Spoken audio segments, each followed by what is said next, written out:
Festival. वहाँ पे मैंने मिर्ज़ा साहिबा का play, I knew it. You can't shoot me. So I saw the play for the first time 36 years ago. And college का ज़माना था, love story थी, legendary love story. And at the end of the play, the director comes on stage and asks all of us like this, कि साहिबा ने तीर क्यों तोड़े थे?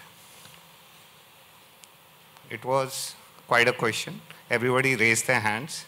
I didn't have the courage to raise my hand. And that question got me.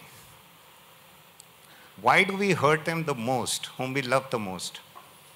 हम उसी को क्यों सबसे ज़्यादा सताते हैं, जिसको हम सबसे ज़्यादा प्यार भी करते हैं? ऐसा होता क्यों है प्यार में?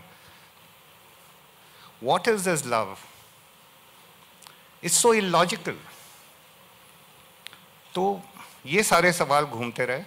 Sahiba and Mirzya, for, I'm assuming everybody knows the story, but for those who don't, they were soulmates from their childhood. They grew up and then they found themselves on opposite sides in warring families, thirsty for each other's blood. But they were in love. Their souls could not be disconnected. Everybody tried so, but it didn't happen.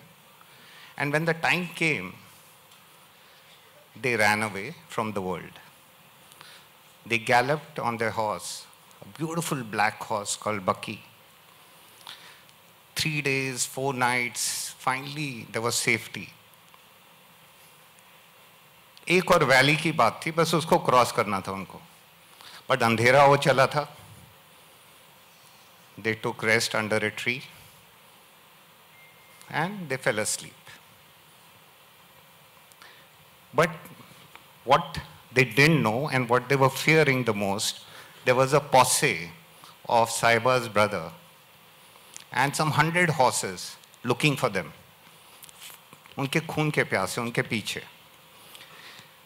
In the morning, Bucky shouted a warning signal. She went up in the sky and warned her master, Mirzya, to wake up. Mirzya woke up and the brothers had surrounded. There were 100 horses, 100 bows and arrows. He went for his bow. He picked up the arrows, but the arrows were broken. All the arrows were broken. And he looked at Sahiba and he said, why? Why did you do it? And then the brothers of the Sahiba's brothers shot the arrows. Mirzya, he bled to death. And he had that question in his eyes. And I had this question in my heart for 35 years. Somewhere deep down, it was there. Life is funny. You find yourself in a director's chair, and then you want to tell stories. Where do you get stories out of? You get them out of your own experiences. So I called up Gulzar bhai, and I said, Gulzar bhai, chai. He said, Aaja. He's my neighbor. I went to his house, and I said, Gulzar bhai, Sahiba ne teer kyun tode the? So he says, Bachchu. He calls me Bachchu. बच्चों वो तो तुम साहिबा से जाके पूछो. मैंने कहा सर मिल नहीं रही है, बहुत सालों से ढूंढ रहा हूँ. अच्छा ठीक है, चलो हाथ पकड़ते हैं, ढूंढते हैं साहिबा को. जब मिल जाएगी उसी से पूछ लेंगे तुमने तीर क्यों तोड़े.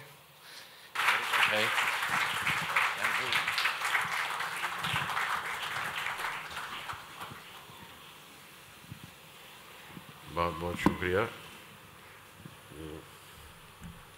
ईद मुबारक आप सबको. और कम होता है कि ईद पर इस तरह का तोहफा मिले जो राकेश आज दे रहे हैं हम सबको. राकेश के लिए बहुत बहुत शुक्रिया और ईद मुबारक अगेन.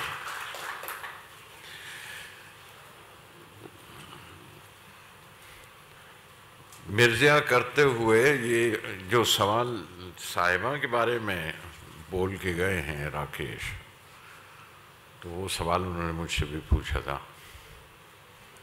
मुझसे ही पूछा था बल्कि आगे के, बताइए कि उसने तीर क्यों तोड़े। अब मैं इतना ही कह सकता था, मैंने साहिबा से पूछा नहीं, पूछ लेता तो बता देती या आप उनसे पूछिए। तो वो जिम्मेवारी उन्होंने मुझ पे दी कि आप पूछ के बताइए। सो आई सेड लेट्स गो, चलो साहिबा से मिलते हैं चल के। तो साहिबा से पूछेंगे। राकेश के साथ ये फिल्म करते हुए ये सफ़र में बड़ा मज़ा आया है, बहुत खूबसूरत है।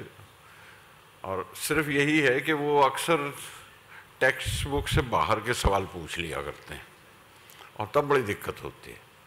तो मैं अब ये कि स्कूल से ये तो मुसीबत थी मेरे लिए, इम्तिहान देते हुए बड़ा डरता था कि भाई हाँ आपने जो सिखाया वो पूछ लीजिए, उसका जवाब दे दूंगा, जो टेक्स्ट बुक में है वो पूछ लीजिए, जोग्राफिया पूछ लीजिए, हिस्ट्री पूछ लीजिए, मैथ्स मत पूछे क्योंकि वो मैं बहुत ही ख़राब था। पहाड़े सुना दूंगा 1 से लेके 2 से लेके 6 तक 10 तक, लेकिन जो टेक्स्ट बुक में नहीं है उसके बाहर पूछेंगे तो क्या होगा। और उनके साथ स्क्रिप्ट करते हुए वो मज़ा वही था कि जो टेक्स्ट बुक से बाहर वो सवाल पूछते थे उनके जवाब ढूंढने पड़ते थे वाकई। और इस जवाब की तलाश में मैंने एक सफ़र किया लंबा, जाके मिला, साहिबा से मिला। साहिबा ने वही बात कही जो राकेश पहले ही कह चुके थे कि इसमें अब इश्क में तो ये होता है और ऐसा ही होता है, चोट कहीं लगती है जाकर और जख्म कहीं पर होता है इश्क में ऐसा होता है। तो साहिबा की कहानी मैंने सोचा अगर मैं कहूँ तो इश्क के एक पहलू की कहानी तो मिल जाएगी। तो जावेद साहब मैं वो ज़रा सी वो कहानी सुना दूँ, इजाज़त हो तो। अब उस वक्त ये शक्ल गाने में नहीं थी, मैंने तो सीन की सूरत में ही लिख के दिया था कि एक नदी थी दोनों किनारे थाम के बहती थी।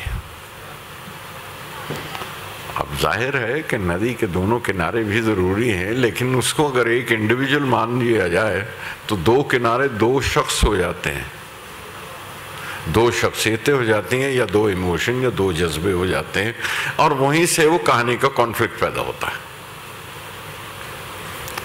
एक नदी थी दोनों किनारे थाम के बहती थी, कोई किनारा छोड़ न सकती थी। एक नदी थी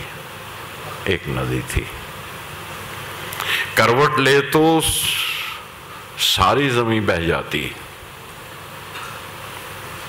तोड़ती तो सैलाब आ जाता, करवट ले तो सारी जमीन बह जाती।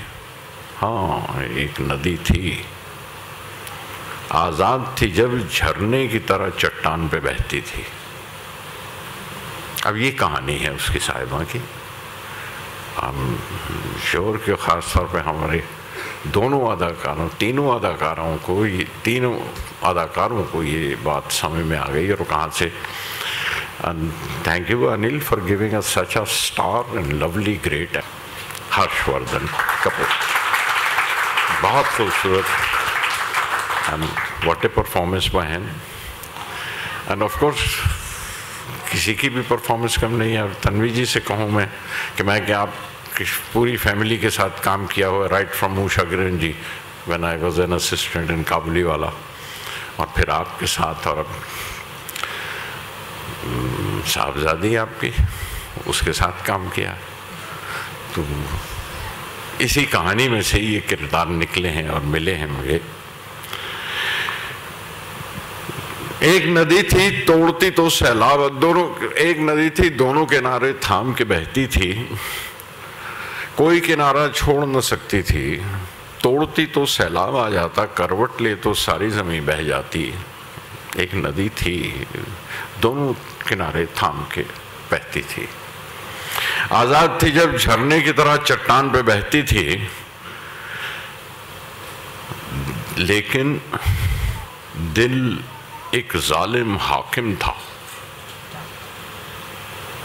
लेकिन दिल एक जालिम हाकिम था, वो उसकी जंजीरों में रहती थी। एक नदी थी, दोनों किनारे थाम के बहती थी। आगे कहानी आपको सुनाएंगे।